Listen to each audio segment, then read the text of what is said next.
From the San Francisco Examiner, August 6, 1960. An article by Dwight Newton titled Valentino Was Mighty Lover. Rudolph Valentino is not for kidding. The idea of reviving 34-year-old film clips of seething passion in the desert sounded like time out for uproarious hee-haws. It wasn't quite that way when the new Silence Please premiered this week with segments from The Son of the Sheik. Valentino was too great a star to titter over. In the definitive history of cinema, his image will be bigger than Brando's, wider than Wayne's. When Valentino stalked a fair maiden in his bedroom, it wasn't for laughs. It was for sending thrills up and down the spines of all the world's women, and Rudy just about did it, too.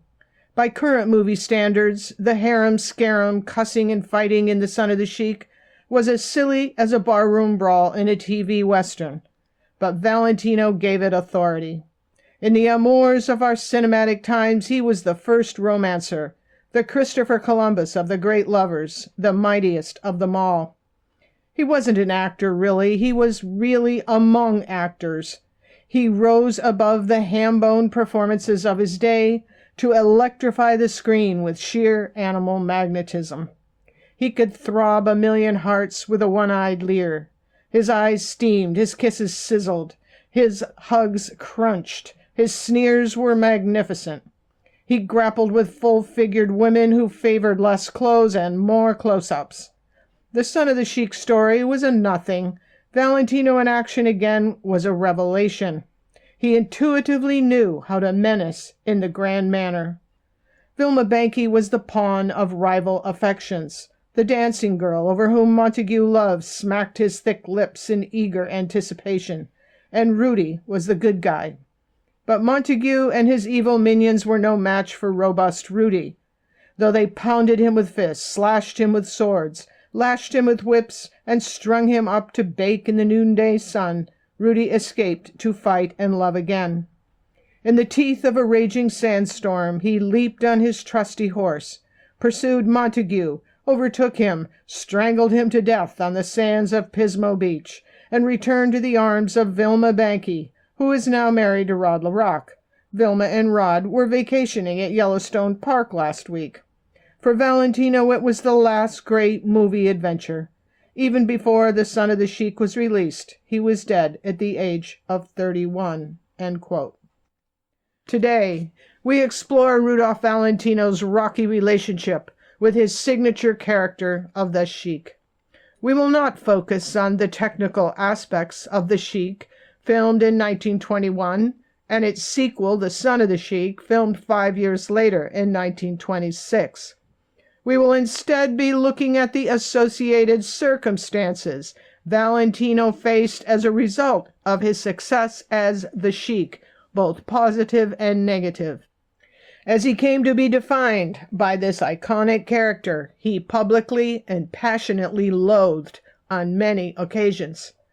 Was Rudolph Valentino a casualty of his success in the role? Did his performance as the Sheik and as the Son of the Sheik contribute to, or even cause, his sudden death in August of 1926? Today I will share a letter written by a voice from the past, a voice of authority who will offer their opinion on these questions. I will read this letter, which we recently discovered, a letter which inspired this episode titled Rudolph Valentino, Sheik Angst, and More.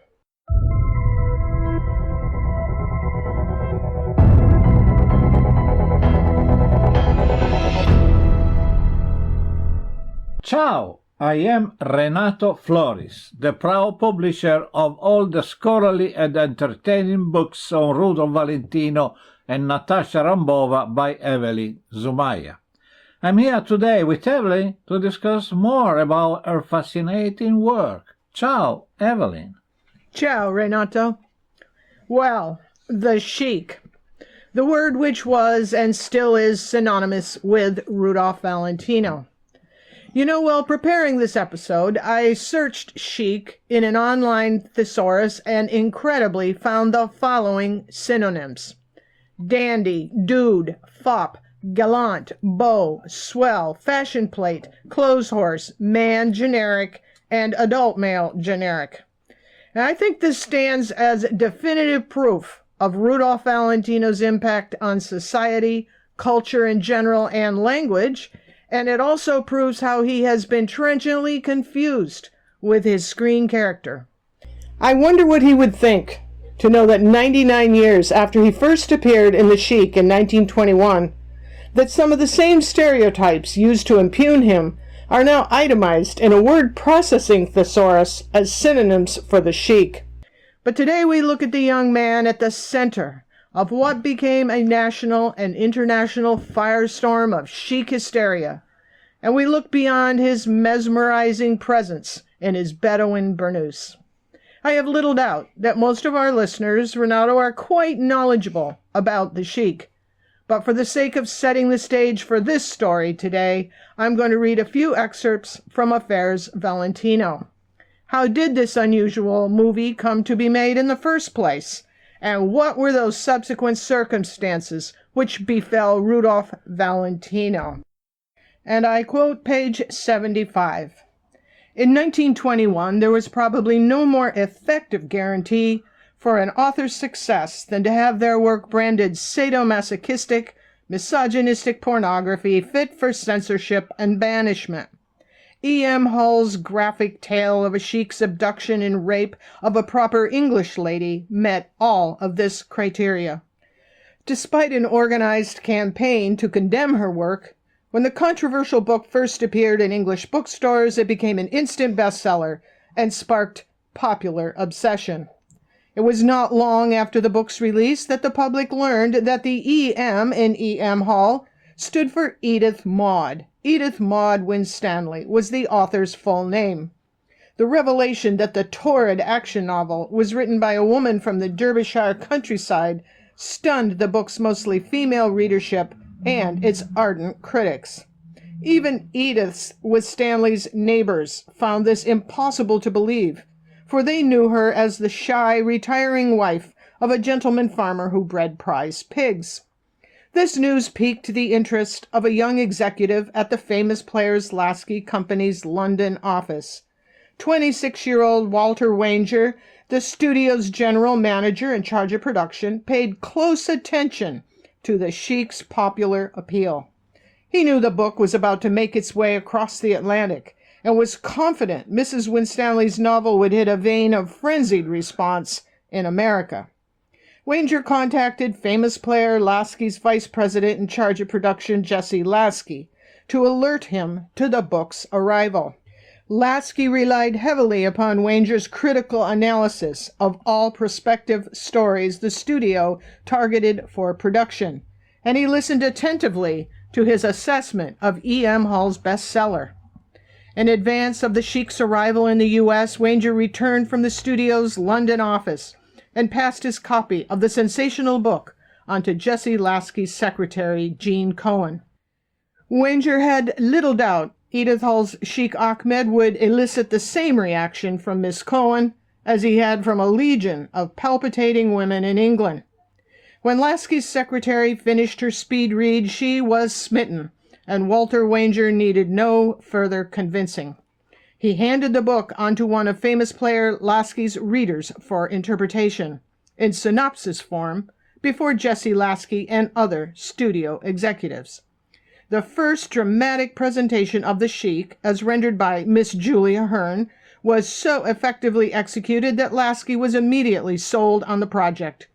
He summoned Walter Wanger to his office and uttered 3 words that would forever change Rudolph Valentino's life: buy the book.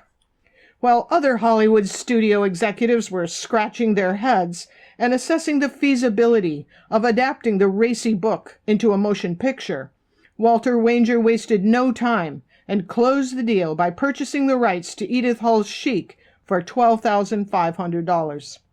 His prediction that the book would be successful in America proved to be on target, as the Sheik quickly achieved bestseller status. Due to Wanger's foresight, within 3 months from the time the book first reached its American audience, the film version was in full production on the desert sands near Yuma, Arizona. The star of the film wanted desperately for the Sheik to be a success, and thereby guarantee a more substantial contract for himself with famous players Lasky. When Edith Hall learned Rudolph Valentino would be playing her Sheik Ahmed, she sent him an inscribed copy of the book. Rudy kept her signed edition on his nightstand and studied the book as he labored over his latest role. He found the contradiction in the Sheik's character difficult to interpret and struggled with Ahmed's disparate traits of savage tribesman and European educated gentleman. By the first day of shooting, he was so riddled with anxiety that Adolphe Menjou, the actor portraying the Sheik's friend, Dr. Saint Hubert, made a point of befriending his jittery co-star. While Rudy worked diligently on his performance, women across America had no idea the screen version of the Sheik and the actor playing the lead role were about to hit them full force. As the Sheik was being filmed on the sands of Buttercup Valley in Arizona, life for most of these unsuspecting American women was nothing short of wretched. 1 year earlier, on August 26, 1920, they were finally granted the right to vote, although this historic victory had yet to translate into any real women's liberation. It was still a man's world, and the majority of women spent their daily lives well restricted within the mental and physical confines of their homes as they toiled over laundry, cooking, cleaning, and caretaking. Most homes still lacked the simple conveniences that would eventually free women from such arduous domestic servitude. In 1921, many housewives hand-pumped water, cooked over hot coal stoves, and labored from dawn to dusk in the service of their family. It was profoundly disturbing to the controlling males of these households when many of these housewives began demonstrating a few sure signs of rebellion. But women's rising hemlines, bobbed hair, and makeup were not their only budding guerrilla activities. Copies of subversive literature, such as E.M. Hall's The Sheik, were discovered wedged under mattresses, and women's audible sighs were not going unnoticed as they caught a quick read between their rug beating and floor scrubbing. Men grew increasingly worried, and they were not about to allow the slightest crack in their status quo. Every effort was made to stifle the troubling trend. In 1921, a bill was pending in the state of Utah which, if passed, would provide for a fine and imprisonment for any woman daring to wear her skirt higher than 3 inches above her ankle. And any women participating in local bathing beauty contests were hauled off to the pokey and charged with indecent exposure. But the effects of these and a range of other repressive campaigns were about to be undone by one lone rider. Just over the humdrum horizon of a nation of disempowered women, a nervous actor, cast in the role of Sheik Ahmed, was adjusting his desert robes and rehearsing his sprints across the Arizona sand dunes on his Arabian stallion. Rudolph Valentino was about to ride to the rescue." End quote. And from page 78, I quote, "His love was as hot as the desert sands." With this sizzling declaration, full-page advertisements in the Los Angeles Times assured moviegoers in the largest possible flowing letters that the Sheik would surpass all of their expectations. On November 1st, 1921, the film premiered at Grauman's $1 Million Theater in Hollywood, and crowds strained against the barricades near Broadway and 3rd Street. Traffic snarled, and policemen waved their arms and shouted at several valiant attempts to break through the flimsy wooden restraints. A few arrests were made, but for the most part the crowd, anticipating their first glimpse of the Sheik, kept their enthusiasm in check. To accommodate the crush of moviegoers, Grauman scheduled the Sheik to play continuously from 11 in the morning to 11 at night. They fixed their matinee ticket prices at 35 cents and all evening performance seats at an unheard of 55 cents. Grauman's management took full advantage of the movie's hype and booked no less than 8 prologue stage attractions, with every performance accompanied by the theater's full orchestra, the Wurlitzer organ, and a piano. Additional musical numbers included Liszt's Second Hungarian Rhapsody and a vocal offering by Mr. Darrell Cole, which were added to the already lengthy program. During the last stage act before the actual showing of the Sheik, a bevy of desert harem dancers billed as Grauman's far dance interpretations swarmed the stage with swirling gauze skirts and tinkling bells. Throughout the night's pageantry, the star of the show sat nervously in his box seat. He was utterly clueless that he was about to be broadsided by his own transcendent performance, and life as he knew it would never be the same." End quote. And a last excerpt from page 80. If cautious mothers and fathers were anxious about the effects motion pictures were having on their children before the Sheik, after the movie premiered, they broke into a full sweat. Despite all their protests, teenagers filled each showing to capacity and gasped in the dark as Rudolph Valentino's Sheik Ahmed rode his horse at full speed across the desert, kidnapped a refined English lady, and raped her for a seemingly interminable time in some dusky tent. It may be hard to fathom today, but in 1921, Rudy's on-screen behavior as the Sheik was considered such revolutionary, hardcore lovemaking that he instigated a national sensation. His performance generated instant box office heat and caused women to faint in their theater seats, besotted teenagers to emulate his every move, and inspired parents, as well as conservative organizations across the heartland, to collectively wince. Flashing what quickly became his signature menacing glare, Rudy had swaggered onto the screen to crease a few new wrinkles in the neatly pressed puritanical ways of lovemaking. On a 20-foot-high screen before an audience of predominantly women and impressionable teenagers, Rudy violated every rule of proper parlor courtship. Not satisfied to grant the damsel a tiny peck on the cheek, he pressed his mouth in the palm of her hand, along the inside of her arm, the side of her neck, and planted his hands anywhere he wished in full view of the camera. Reaction to a few of the Sheik's more passionate kisses was so overwrought that theater owners resorted to hiring uniformed nurses to stand poised in the aisles with smelling salts, their eyes glued to the screen in anticipation of their cues. And if Rudy's behavior as the Sheik did not sufficiently outrage, the fact that he was Italian made obsessing on him even more illicit. The same year the Sheik premiered, Congress passed the Emergency Quota Act, restricting the number of Italian immigrants arriving in the U.S. each year. Anti-Italian sentiment was rampant in 1921 and contributed in great measure to the uproar over the Sheik's popularity.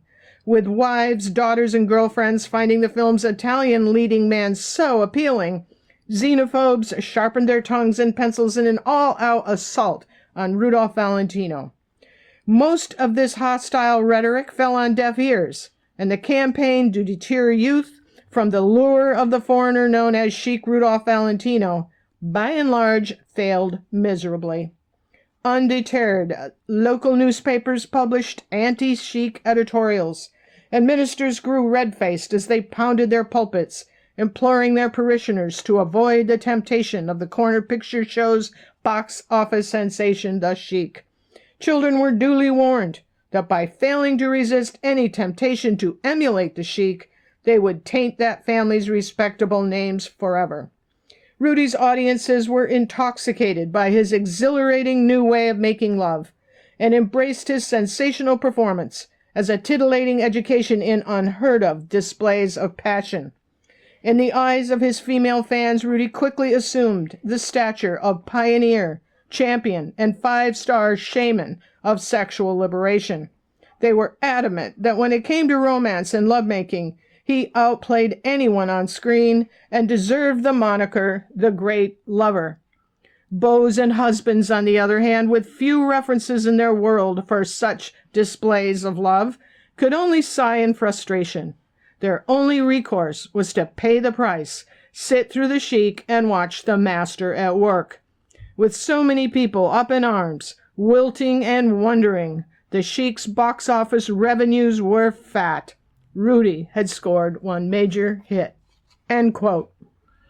So much was happening at the time that I think is really contributed to the Sheik's cultural momentum.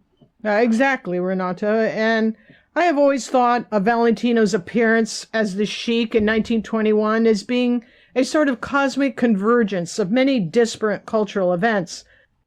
Think about it. By the fall of 1921, when the movie premiered, women in the U.S. had just been granted the right to vote. The 19th Amendment, which gave women the right to vote, was ratified in August of 1920.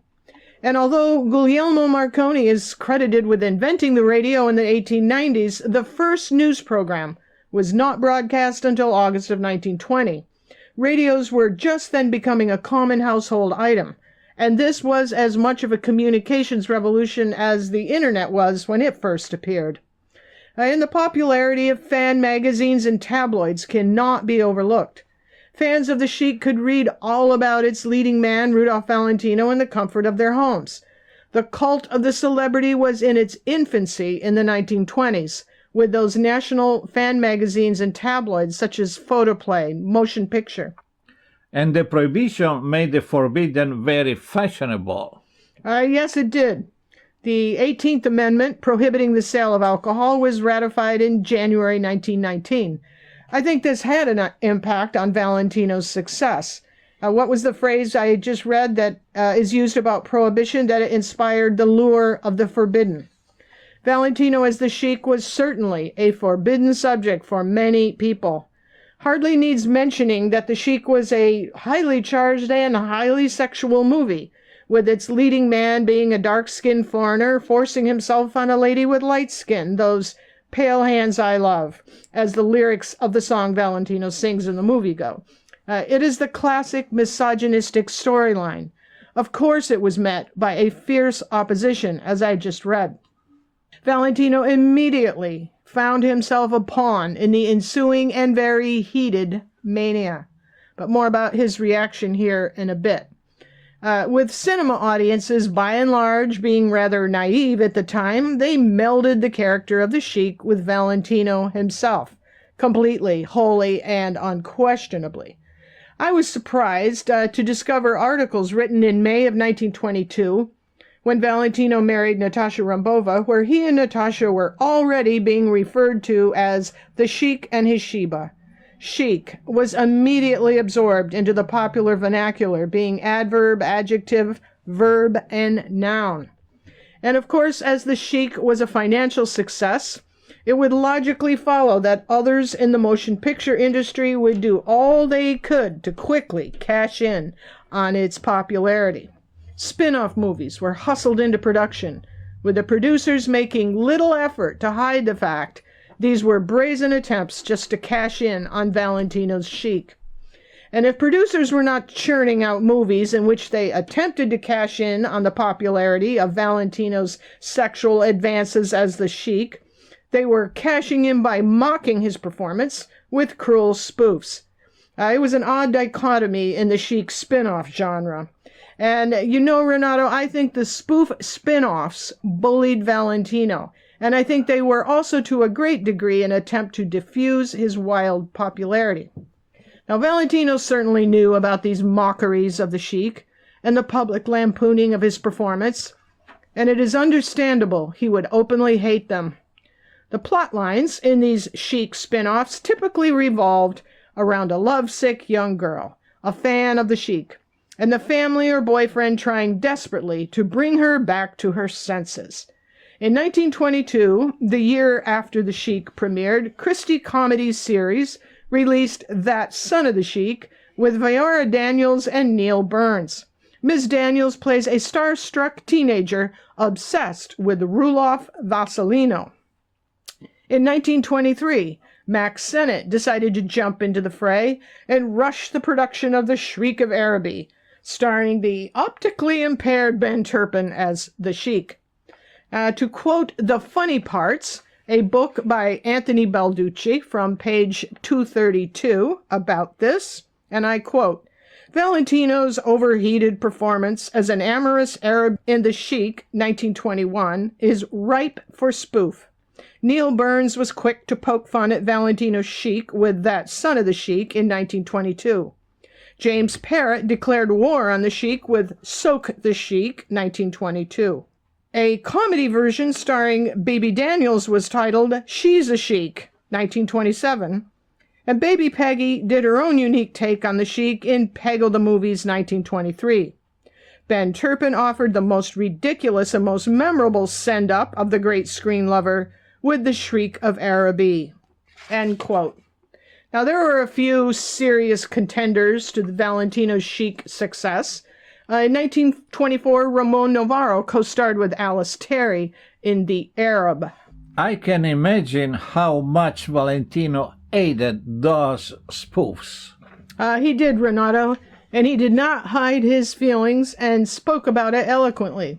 As these spin-offs and spoofs and the public stereotyping of all things chic, cheiking, sheikdom, sub-sheiks, and shebas began to intensify, he fought back and was outspoken about his hatred of being associated with the character. There are no shortage of articles about this, but as a point of illustration, I'm going to read one I thought more comprehensive than others from the Courier-Journal, Louisville, Kentucky, April 2nd, 1923. This article was written from an interview Valentino gave the reporter while he was in Louisville on the Mineral Lava Tour. And I quote, the title being, Valentino Hates Sheik, he avers. The Sheik, the Sheik, the Sheik. There is nothing so hateful to his ears. Rudolph Valentino declared yesterday at the sound of that name. It drives him mad, simply mad. As a man with all the sincerity he could master, Rudolph said he would rather be known as anything else. The palpitating screen idol arrived in Louisville early yesterday to dance tonight at the Hawaiian Gardens with Mrs. Valentino, the beautiful New York heiress, his bride of not yet 3 weeks. I do not want to be known as a matinee idol, the black-haired son of Italy declared, for I consider it only a courteous way of referring to one as a dumbbell, accent on the last syllable. The fluttering of 1,000,000 hearts and more sat in a soft chair in his private car in the Louisville and Nashville yards at 10th Street and Broadway. He was clad in a heavy tweed sports suit and wore a wristwatch. Mrs. Valentino was in another part of the car changing the attire which she wore while motoring about the city, through the parks, and to Churchill Downs with Rudolph to see the thoroughbreds. The Four Horsemen in Blood and Sand, I think, are my best pictures, Valentino went on, taking a Turkish cigarette from his case. As far as the Sheik and some of the other travesties are concerned, I am ashamed of them. I am misrepresented in them. If it had not been for my director, I would have interpreted the roles very differently. They are emotional, melodramatic, unreal, just a series of facial contortions. I am trying and will continue to try to live down the impression I must have created. Registering sincerity again as he crossed his golf-stockinged legs, the young Raja declared, I am absolutely in disfavor of this chic publicity. I like to be liked by men as well as by women, and while the Sheik undoubtedly gained for me many feminine admirers, it lost me friends among men. They were absolutely disgusted, and rightfully so. The picture made me out as sort of a mollycoddle. I am not that. But it will be difficult, Valentino added, to convince the whole country. They, presumably his company, tried to misrepresent me to the public. They tried to make me out in private life as I was represented on the screen, and that's silly. Prefacing his assertion with the remark that an actor, with his real personality, must have many professional personalities. Rudolph said, there is nothing in common between the Sheik and myself. End quote. And I found this other small mention I'll share from the Pittsburgh Press on December 22nd, 1924, which goes right to the bottom line on this, I think. And I quote, the question was posed, what is Rudolph Valentino's real ambition? And does he like the word Sheik? Answer, Rudolph Valentino hates the word Sheik. He refuses to be known as merely a handsome lover. He is ambitious to be known as a great artist. It is said he's working very hard to achieve this aim. End quote. Now, Valentino's frustration with being unable to sway the public's view on this was especially apparent after he married Natasha Rambova and when their common goal was to have Valentino appear in better quality films such as Monsieur Beaucaire, and obviously to have him break free from chic stereotyping, which was still actively fueling hatred and ridicule towards him. And I quote Affairs Valentino, page 311.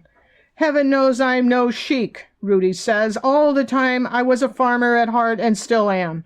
When I'm working, I go to bed at 9:30 and get up at 5. I am through with chiking. If any producer comes to me with a chic part, I'm going to murder him." End quote.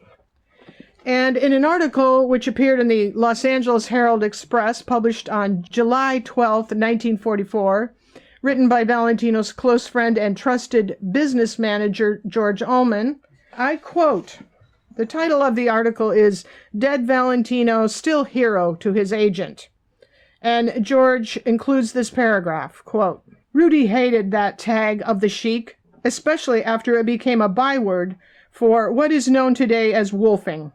He was never a chic in that sense of the word. He was a man who sought to love one woman and whose unsatisfied dream was for a real home and children." End quote. As I mentioned, I think Valentino was being bullied by his success as the Sheik. And adding to his distress at the time, some of the Sheik reports were already melding the Sheik with the subject of effeminacy in men. And this, as we know, is something that infuriated Valentino personally. Such as we find in this article from the Sioux City Journal from August 26, 1923, titled "The Feminine Male." I quote, "It was the general impression for a long time that a sheik was a sort of caveman proposition, a bold and perhaps desperate Romeo of the desert, one who fought and bled or died or entered combat with such skill as to live and love in a fashion altogether masculine. A motion picture, a screen favorite, and a swift adaptation in private life in this country seem to have transformed the character, to have twisted the meaning of the term. For nowadays a sheik in hamlet, town, or city is no longer the he-man type, but is a decidedly feminine male that barely escaped wearing petticoats. Portland, Oregon, made the discovery. 3 sheiks were arrested out there and hauled into court. They were long-haired, rouged, perfumed, and dainty. They were not he-men at all. They were apprehended in a house in the company of as many Shebas, and one of the sheiks was found dressed in a silken kimono, reclining on a couch, while one of the girls was busily engaged in plucking his eyebrows. The sheik wanted a thin line over his eyes to go with the rouge and scented powder. The eyebrow-plucking party was ended with a ride in the patrol wagon and appearance in police court. There the judge, who evidently had another impression of what a sheik ought to be, ordered the trio to have their hair cut or go to jail.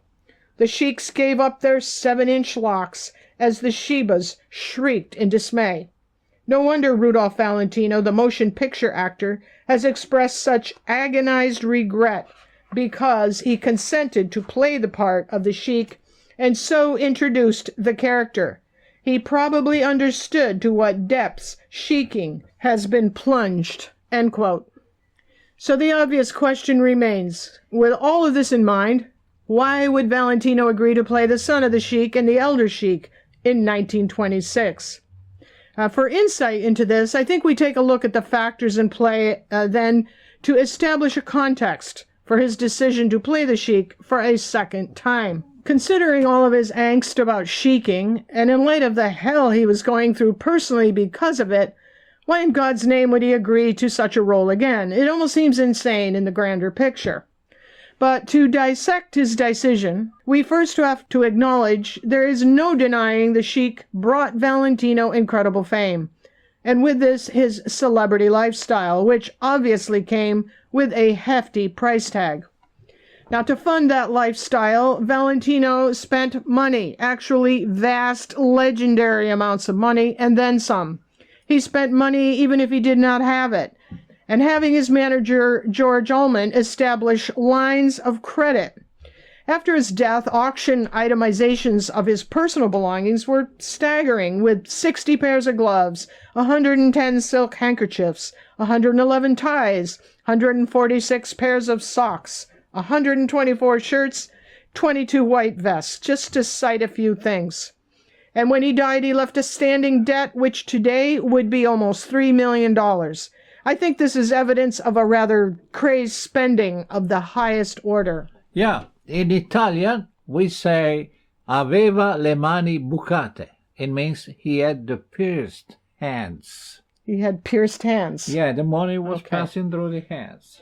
So, despite Valentino earning a great deal of money on the Mineral Lava tour and from his subsequent post-Chic movies, Valentino managed to spend far more than he earned as he assumed a role of some cinema monarch with all the trappings of such success and position.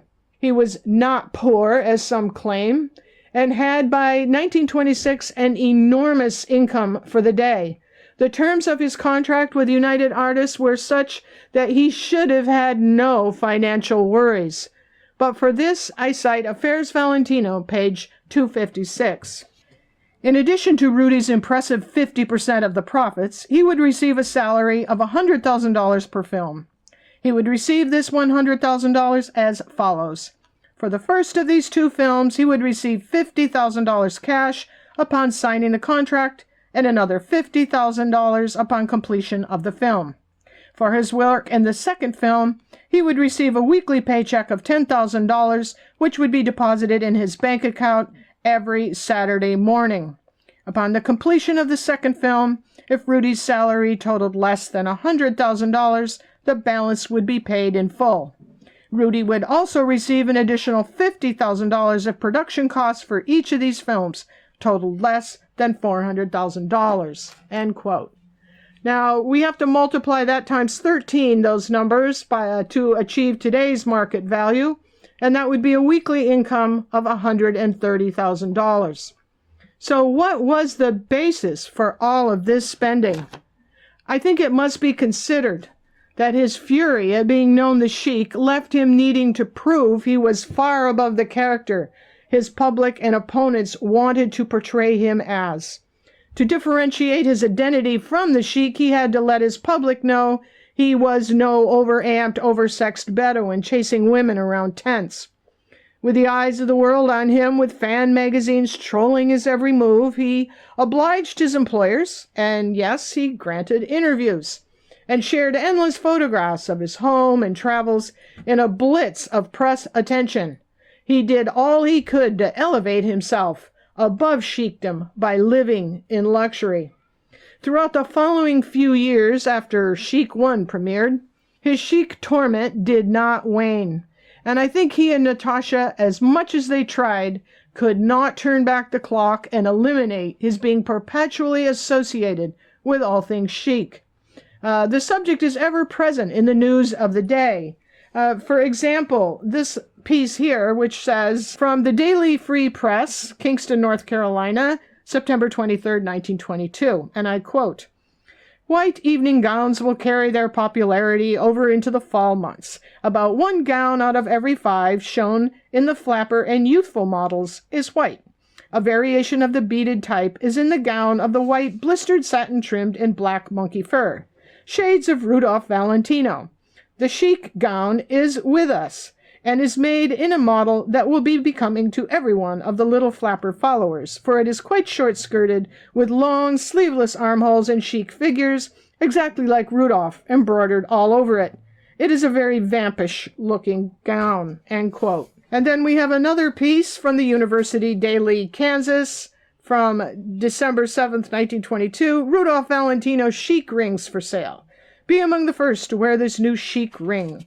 All sizes, each $1. Just opened this morning a new lot of the large fan combs, $5 to $10. And headlines such as Campus Sheiks and Shebas bar blind dates. And when Valentino was injured in a car accident in February of 1926, the headline read, Screen Sheik, hurt in crash. So, still the question, why did he agree to be cast in The Son of the Sheik? Renato, I found that answer after spending some 20 years with Valentino's probate court records, which I recovered. We've talked about that in several of our previous episodes. That case file of Valentino's records had never been publicly accessed until I found them, and they included some of Valentino's household accounting for the last 6 months of his life, and also a wealth of financial documents attesting to his personal and professional finances at the time. And yes, there's no doubt about it. I think Valentino made the son of the Sheik for those $130,000 a week paychecks, because he had been spending with zero restraint. And I allege here today he spent as a sort of retail therapy to cope. And a great part of his coping was his being utterly unable to disassociate his name with that of the Sheik. If you think about it in this way, the Sheik effect on him actually forced his hand to play the Sheik again. And because of this, by 1926, things became profoundly complicated for Rudolph Valentino.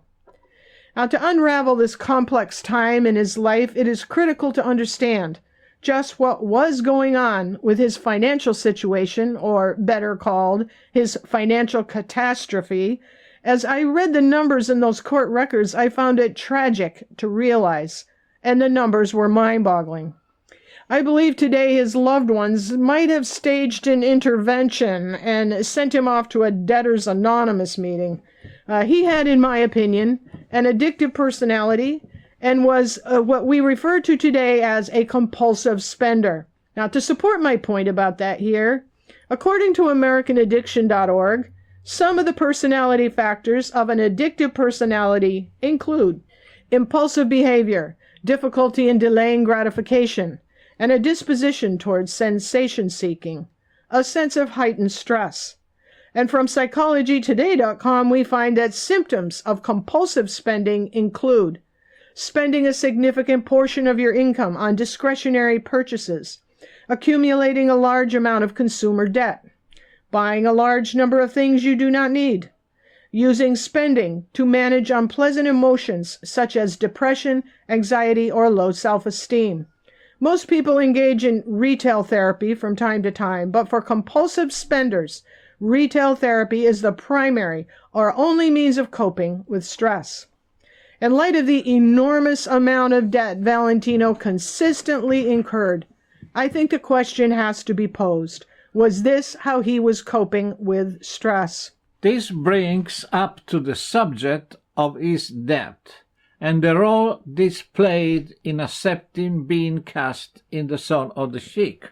It does, Renato, and I cover this thoroughly in Affairs Valentino, but for today's discussion, I'm going to read a short excerpt from the book, page 312, and I quote, "With the son of the Sheik headed into post-production, Rudy had fulfilled his contractual obligations with United Artists, and his paychecks ceased. His legions of creditors from Los Angeles to New York, London, and Paris were well aware of this inevitable day, and with this in mind, George turned his attentions to securing Rudy's future income. As a band-aid on the hemorrhaging financial situation, George negotiated a stopgap $150,000 one-year loan at 7% interest from the Cinema Finance Corporation. In order to secure the loan, George was required to post nearly all of Rudy's real property and assets as collateral. With the Cinema Finance Company's check in hand, George paid off Rudy's loudest creditors. However, the loan's monthly payment of $13,375 only increased the pressure on George. In addition to this steep monthly payment, Rudy was also responsible to pay the monthly premium on a $125,000 life insurance policy purchased on his valuable self by the Cinema Finance Company. Rudy was no different than any other 31-year-old and perceived the insurance policy required to secure the loan as nothing more than annoying paperwork. But George was about to make only 3 payments on that life insurance policy before it would have to be cashed in." End quote. And if we multiply those numbers again by 13 to understand their value by today's currency exchange rate, the one-year loan would today be $1,950,000, and the monthly payments $173,875 a month. That is a sobering reality no matter what your income is. Despite those weekly paychecks from United Artists of $10,000, which today would be $130,000 a week, Valentino was still, some 5 years after the Sheik, mired in a deep financial crisis and had no choice but to agree to the Sheik sequel. I want to add that the situation of Valentino incurring debt preceded Ullman's arrival in 1923, as I know some will try to blame him for the situation. They must remember that Ullman worked for Valentino as his manager, but he did not tell his boss what to buy or not to buy. He did try, but I think Ullman had a nearly impossible job in that respect. An aside here on that, when Ullman came on board the Mineral Lava train in 1923 to act as the tour manager, he wrote about his first meeting with Rudolph and his bride of one day, Natasha Rambova. It was such a scenario, how he describes his stepping into that train car in Chicago. And I read from Affairs Valentino, page 172, and I quote, "So as George paused for a moment on the railroad tracks, he took a good look at the train car he knew so intimately. Day one of the Mineral Lava tour was about to get underway. He jumped up onto the rail car steps and stepped inside the parlor for the first time. There, leaning against the far wall, smoking a cigarette, was Rudolph Valentino. Seated in an armchair, warming her hands by the coal stove, was an exotically dressed and turbaned Natasha Rambova. George introduced himself as Mineral Lava's representative and thought Rudy seemed belligerent, even angry. To ease the tension of the moment, George initiated small talk, and before long Rudy pushed himself away from his post against the wall to relax into friendly conversation. Although George noticed Rudy spoke with a noticeable Italian accent, he was impressed with his speaking voice and command of the English language. George was also impressed by Natasha Rambova's beauty and personal style of dress. Before he could open the discussion of the impending tour, Rudy and Natasha were eager to share the details of their marriage ceremony, which took place that afternoon in Crown Point, Indiana. With the long year of their enforced estrangement finally behind them, Rudy and Natasha were at last free to marry. They explained to George they faced further marital complications as they were unable to obtain a marriage license in Illinois. Apparently, state law required the bride to maintain residency in order to qualify for marriage within the state. Consequently, they said their marriage took place earlier that day after yet another border crossing, this time into Indiana. Before the conversation turned to the specifics of the tour, Rudy took George aside to inform him of his troubling financial situation in Los Angeles. He told him it was imperative the tour avoid Los Angeles at all costs, at least until he could settle a few accounts with very angry bill collectors. Rudy went on to say his situation was so grave he feared he would be thrown in jail if he did step foot in Los Angeles." End quote. Now, when George Ullman began to organize the Valentinos' financial situation, he discovered they had no system of bookkeeping at all, and they had never made anything but haphazard efforts to bring any order to the chaos. All efforts were made by Natasha, and according to Ullman, she tried but did not do so well. I know it is still debated how Natasha and Rudy were not meant for each other, and she obviously bore the brunt of the blame for the failure of the marriage. But I think as much as they loved each other and accomplished incredible artistry, they had a Zen flaw as a couple, if you want to call it that. Some aspect about them which was worsened by their being together. You know, Renato, I liken this to the friend who comes to visit with cigarettes when you know you should quit. Natasha and Rudy were tremendous enablers, in my opinion, and enabled each other in their chronic spending and charging so freely on credit. Natasha was as bad as Rudy. In Balthasar Couet's fine book, The True Rudolph Valentino, which you translated and published, Renato, a book Valentino was working on with Couet when he died, Couet makes the following comments about the Valentinos' spending. On page 98, he writes, quote, "They arrived in Europe in August 1924, traveling as royalty. They bought whatever they desired, and they desired almost everything they saw." And on the next page, 99, he writes, and I quote, "After such extensive preparations for the film, The Hooded Falcon, and after having spent far more than the authorized $40,000, and having shaved off his beard, which was necessary to play the protagonist of his wife's work, the couple arrived in New York and rented a very expensive apartment on Park Avenue." End quote. So as far back as 1923, debt was already an issue for Valentino. And even with Ullman doing his best to manage the situation, the compulsive spending and charging by the Valentinos on credit continued and worsened. When he traveled to Europe the end of 1925 for the openings of the Eagle, George Ullman established again lines of credit and made money transfers to Valentino's various bank accounts in Los Angeles, New York, and Paris. And the spending on that trip exceeded any reason. It was legendary. Valentino ordered suits, shirts, Borsalino hats by the dozens, hosted lavish dinner parties, and picked up every last tab. So, by the time The Son of the Sheik premiered in the summer of 1926, Valentino was facing a great deal more stressful situation. Renato, the list of those stressful situations is long, and the debt and the pressure of those enormous monthly payments to the cinema finance company was just the tip of that iceberg. I think at 31, the very last thing on anyone's minds then was the idea that Valentino would suddenly die, and he had every faith in his bright future and earning ability to clear the cinema finance loan and then some. But his daily reality grew increasingly precarious, as the pressure on him intensified from many angles. And of course, the renewed Sheik exposure from the Son of the Sheik exacerbated the already depreciating situation. Now, I wrote in Affairs Valentino about Valentino's troubled relationship with his brother Alberto and their angry parting. Some of these problems between the brothers are also laid out in Baltasar Couet's book.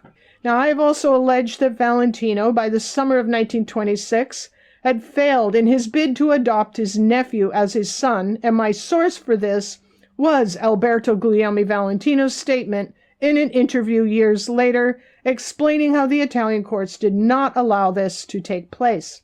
So Valentino saying goodbye to the child gene he hoped to adopt, and his brother on July 25th, 1926, was a very heavy emotional occasion for him. And at the same time, as we have discussed in previous podcast episodes, the anonymously written editorial in the Chicago Tribune appeared which smeared Valentino's Italian heritage and blamed him for the appearance of pink face powder dispensing machines in men's bathrooms. This enraged him to a dangerous degree.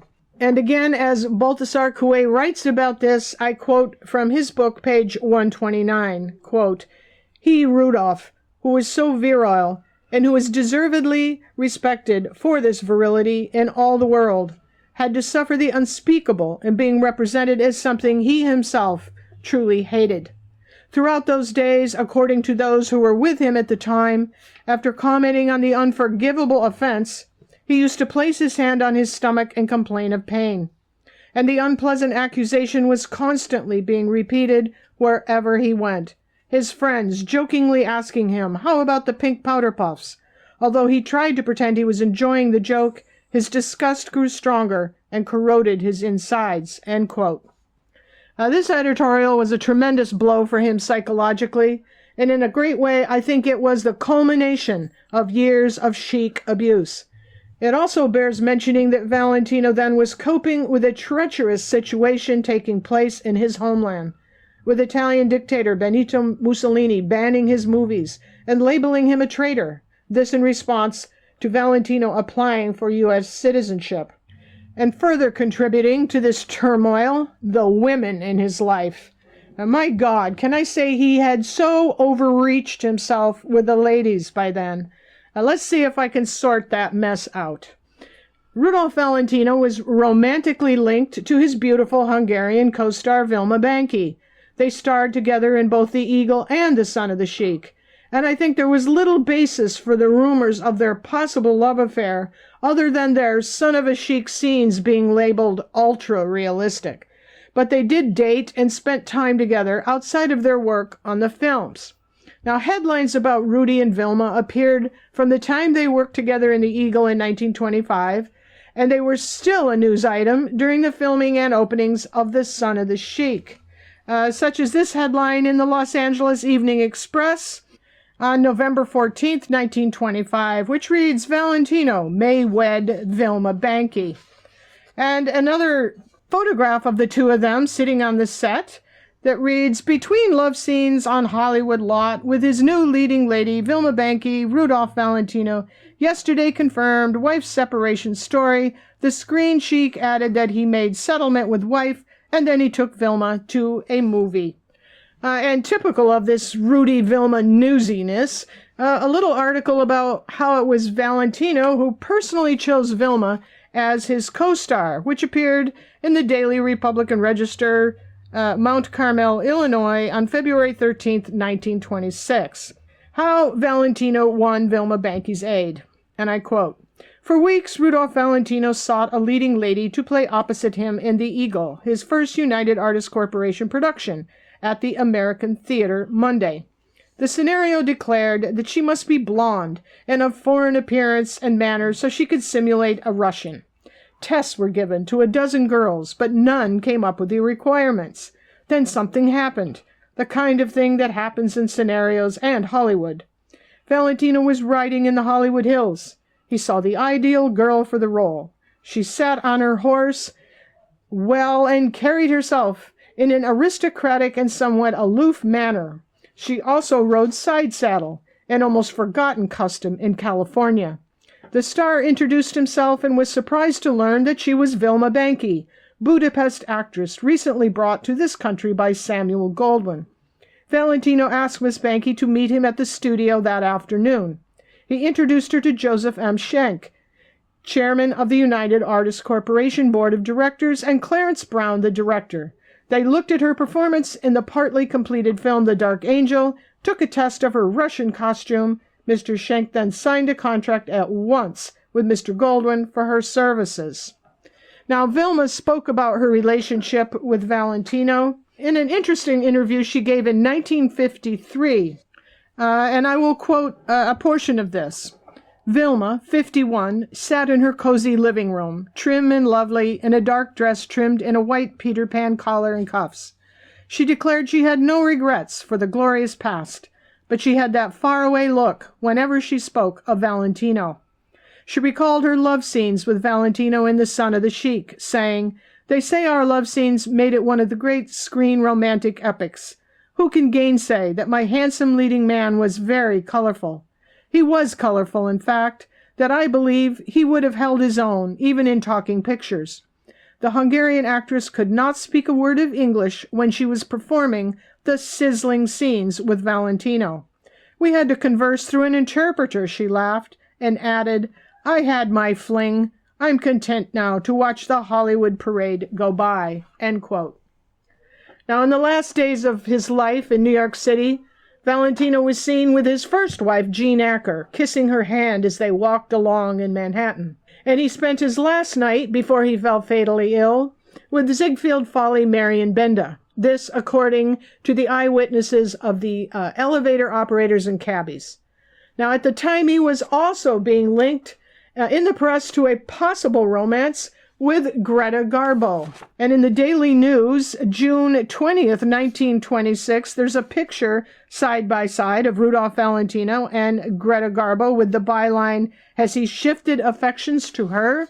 And the little mention reads, and I quote, "Rumors are buzzing about Hollywood again, this time broadcasting that Valentino has slaked his fiery emotions in the flame of another heart, which happens this time to belong to Greta Garbo, the Scandinavian actress. Just where this puts Pola and the love test no one knows, but all are figuring desperately." End quote. Now, in addition to these ladies, there was Pola Negri out in Hollywood, who was telling anyone who had listened that she was engaged to be married to Valentino, and adamant she would be Mrs. Valentino number 3. And on this, I share a cute little Hedda Hopper mention from the Buffalo Courier, April 17th, 1926. Quote, "Whom do you think I lunched with Thursday? Pola Negri and Rudolph Valentino. Yes, together. Their quarrel has been made up, and Pola is deeply interested and helping Rudy decide on certain costumes he wears in The Son of the Sheik. Her ideas are good, too. At least she had a discerning eye for what is most becoming to our Sheik, who is very like the Rudy I knew some years ago in his boyish and naive love of a good joke. He leaves Monday for Yuma, Arizona, with his company, including Vilma Banky and Carl Dane, and of course George Fitzmaurice, the director. Yes, I mean the Yuma that is so hot it is a rival to the place Dante described. And all of this, well, those in Valentino and Rambova's inner circles admitted they were still very much in love, and that they in fact reconciled while he was on his deathbed. Now this frenzy presents but an overview of what Valentino's daily life was like during the time frame of the Son of the Sheik openings, and it is a timeline of furor, of over-the-top behavior and lifestyle. Whether Valentino was drinking quantities of bootleg whiskey, or sleeping with multiple women, or spending without a lick of restraint, he really was indulging, and at a frenetic pace that summer. According to Ullman, Valentino smoked some 100 cigarettes a day. And according to those who were there at the time, he was telling people he was on a whiskey diet, trying to lose some weight. So this was the life and lifestyle of a young man known to the world as the Sheik, who was not only headlines but the headline that summer in New York. But he was also a young man, a Sheik, who had a gaping perforated ulcer, an ulcer with advancing gangrene, a ticking time bomb, if you will. And by the time he was examined by the attending physicians in the emergency room that fateful August day, when he was admitted to the Polyclinic Hospital, the medical consensus was that his condition was so advanced he was already a dead man. One of those doctors, Dr. Howard Meeker, who had performed the surgery on Valentino, was contacted in 1977 by French Valentino biographer Jean de Recqueville. Dr. Meeker corresponded with Ms. de Recqueville, and she includes some of this correspondence in her book. Now, at the time when Dr. Meeker was working desperately to save Rudolph Valentino, he had never seen him in any of his movies. But after his famous patient died, Dr. Meeker made it a point to do so, and he went to see The Son of the Sheik. And he wrote the following about seeing this movie to Ms. de Recqueville. I found his letter so insightful and poetic in a way, I want to share it today. And I quote Dr. Meeker. This vision made an impression on me I hardly expected, because I had just seen this beautiful boy die.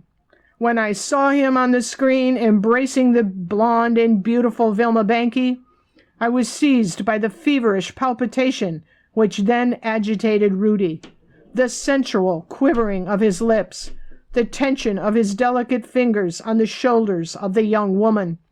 This nervous tension in that embrace and its vibration went far beyond sex appeal, which passes in the heat of such a kiss.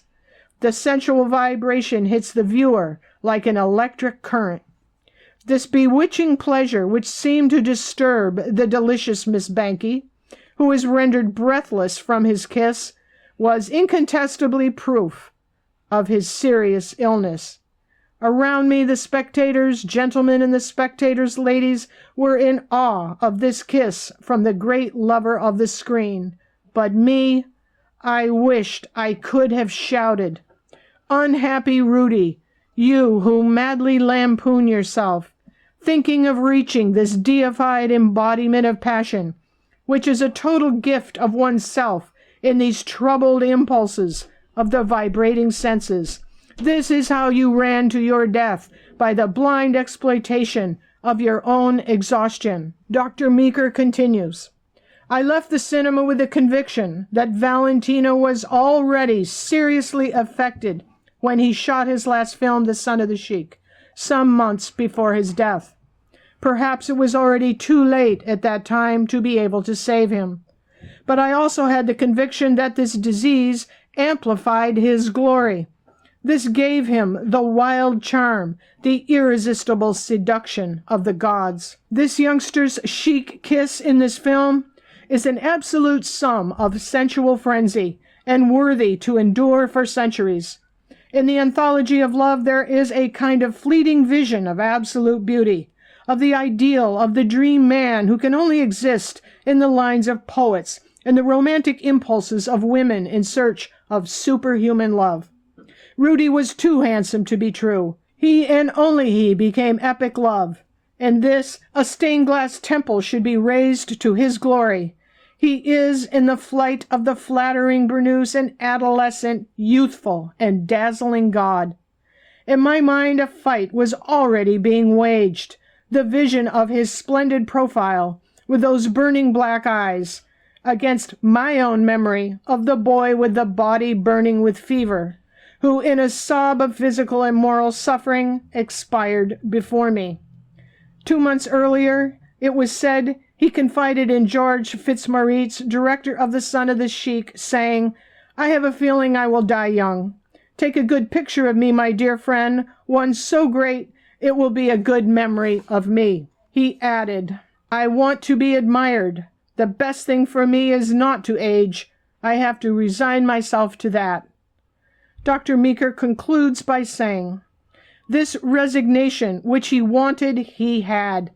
But until his last moment, his youth struggled to preserve a life which could still bless him with some good days, and perhaps also, finally, some of these simple joys which his tumultuous existence prevented him from ever knowing." End quote. So, Renato, what began for Rudolph Valentino in 1921 as an overwhelming success would by 1926 have Dr. Howard Meeker writing the following as an advice which came too late for Rudy when he says, quote, "Unhappy Rudy, you who madly lampoon yourself, thinking of reaching this deified embodiment of passion which is a total gift of oneself in these troubled impulses of the vibrating senses. This is how you ran to your death, by the blind exploitation of your own exhaustion." Was Valentino's appearance in The Son of the Sheik a conscious sacrifice on his behalf? Was it not only a way to get out of debt and pay his bills, but his way of accepting the Sheik identity and resolving to elevate the Sheik by means of a higher production standard? If so, he certainly succeeded. Was it a sort of fatalism? What was it the surgeon Dr. Meeker recognized in Valentino's performance, which he found to be so life-threatening? Did Valentino embrace the Son of the Sheik in some sort of rebuttal to his public, as if to say, "You've called me the Sheik for years, so I'm going to be the best damn Sheik I can possibly be"? Was this his inspiration? And of course he played, with incredible skill, the elder Sheik, appearing in a haunting version of the Sheik in old age, something he would not live to experience. Valentino's legacy as the Sheik, as you found in those synonyms, is still very evident. As I read in the opening piece, which was written in 1960 no less, the author begins with the statement, quote, "Valentino is not for kidding," and that is a fact. The Son of the Sheik is one silent movie which is consistently shown and has really stood the test of time, such as this little mention I found. Now, in Miami, Florida, on February 12th, 1973, on Channel 2 at 8 o'clock, playing opposite Laugh-In and Matt Dillon in Gunsmoke, we find The Son of the Sheik. And the other day you pointed out to me, Renato, that a Sheik movie was made in 1960, directed by Federico Fellini, titled The White Sheik. Sì, Lo Sceicco Bianco, with the great Alberto Sordi. Yes, in this movie again, we find the same plot theme we found in those early and often cruel spin-offs and spoofs. The White Sheik is the story of a simple young girl obsessively smitten with the Sheik while the family tries to wake her from her madness. And this movie, The White Sheik, was remade, by the way, by Woody Allen in The Purple Rose of Cairo. An interesting thing, I think. Now, in closing today, I have to say that I personally think Dr. Meeker presented us with the bottom line. How poignant to think of the man who fought to save Valentino but a few days earlier, sitting in a darkened movie theater watching The Son of the Sheik, and recognizing certain elements of Valentino's performance as reason for his tragic ending. This is certainly something to ponder and bear in mind when watching the movies and all of those gorgeous images of Rudolph Valentino, especially in The Son of the Sheik. I'm sorry he suffered for it, but for me his performance is a fine legacy and ever so appreciated. So I hope I've contributed some new thoughts to the Sheik narrative and the discussion about this aspect of Valentino's history. It was certainly a defining aspect of his life, albeit a tragic one, despite the Sheik movies granting him a certain immortality. I also found the article I read to open this episode, Valentino Was Mighty Lover, to be an exceptionally concise and articulate little commentary on the Son of the Sheik, and I will post it on my new blog, which I hope listeners will visit at evelynzumaya.blogspot.com. So check that out. For today, I want to thank our knowledgeable and so generous supporters who send material and great ideas our way. You are more appreciated than you can possibly imagine. Your kind words and most wise Valentino insight is invaluable, and it inspires us to go on as we face our many challenges. So stay tuned because there are more books to come. Yes, more books to come in the near future. And I want to remind our listeners that all of our books with those great stories and documents which we're so eager to share with you are available on Amazon, and you can read more about them and our work on affairsvalentino.com and rudolphvalentino.org and on my new blog at evelynzumaya.blogspot.com. And for today, as the usual, I say fiat justitia ruat caelum, and for the good guys, arrivederci.